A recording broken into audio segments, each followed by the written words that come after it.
Welcome, dear children, to our channel. This is a channel dedicated to you. Several times a week I will publish good night stories.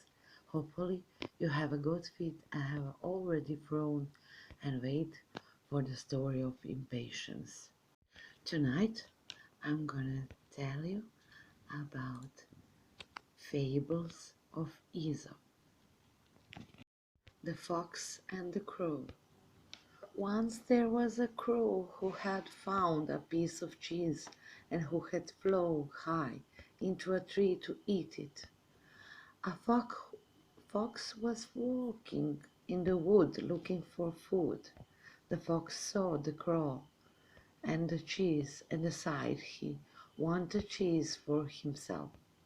The fox threw of a craft plan to get the cheese from the crow. He looked up to the crow and said, "Oh, crow, how very pretty you are! Your feathers are black and very shine. Your eyes are bright, and your beak is lovely." The crow thought she was the prettiest bird in the woods, and she loved it when people said nice things about her. The fox could see that she had liked hearing the nice things that he said. He asked, "Oh, lovely crow, a bird as pretty as you must have a good singing voice. Would you singing for me, please?"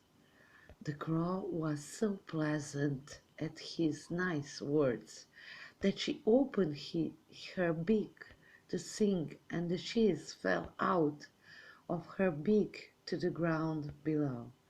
The fox gobbled up the cheese and went on his way with a grin. The hungry crow watched him go and knew that she had been fooled. The Fox and the Grapes. A fox one day spied a beautiful bunch of ripe grapes hanging from a vine tray along the branch of a tree. The grapes seemed ready to burst with juice, and the fox's mouth watered as he gazed longing at them. The bunch hung from a high branch, and the fox had to jump for it.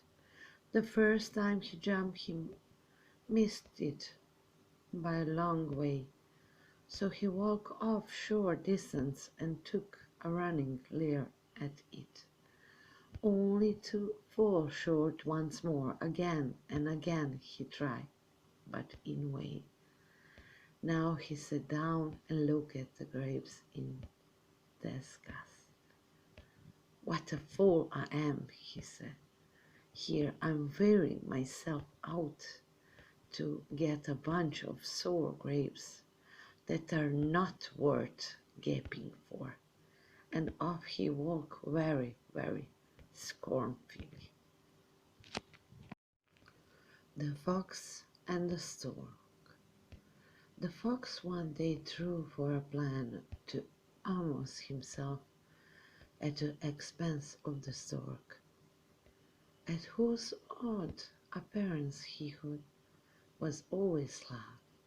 "You must come and dine with me today," he said to the stork, smiling to himself at the trick he was going to play. The stork gladly accepted the invitation and arrived in good time and with a very good appetite. For dinner the fox served soup, but it was set out in a very shallow dish, and all the stork could do was to wet the very tip of his bill. Not a drop of soup could not he get, but the fox lapped it up easily, and to increase the disappointment of the stork made a great from of enjoyment. The hungry stork was much displeased at the trick, but he was calm, even-tempered follower, and saw no good in fly into a rage. Not long afterward, he invited the fox to dine with him in turn.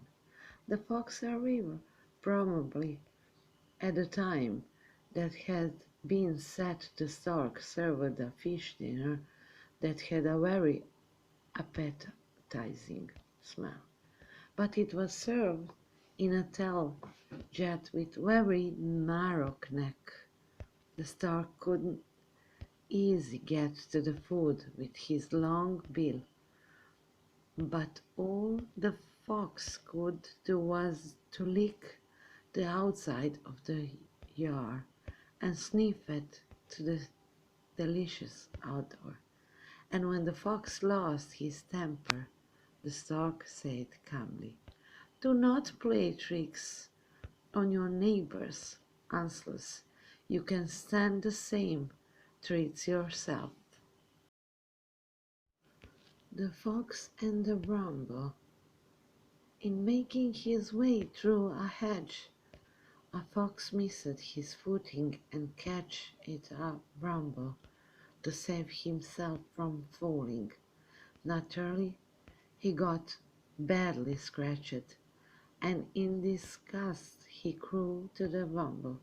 "It was your help I wanted, and saw how you have treated me.